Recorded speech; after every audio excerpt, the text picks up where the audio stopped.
This is the final video to solve Adobe error code 4 during installation.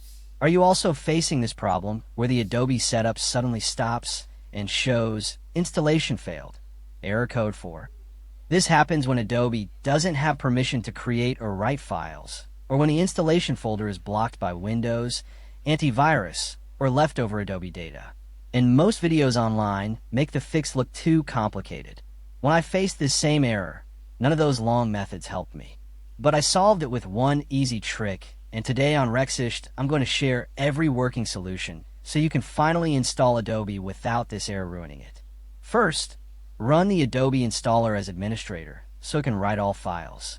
Then check the installation path because error code 4 appears when the folder is locked or missing.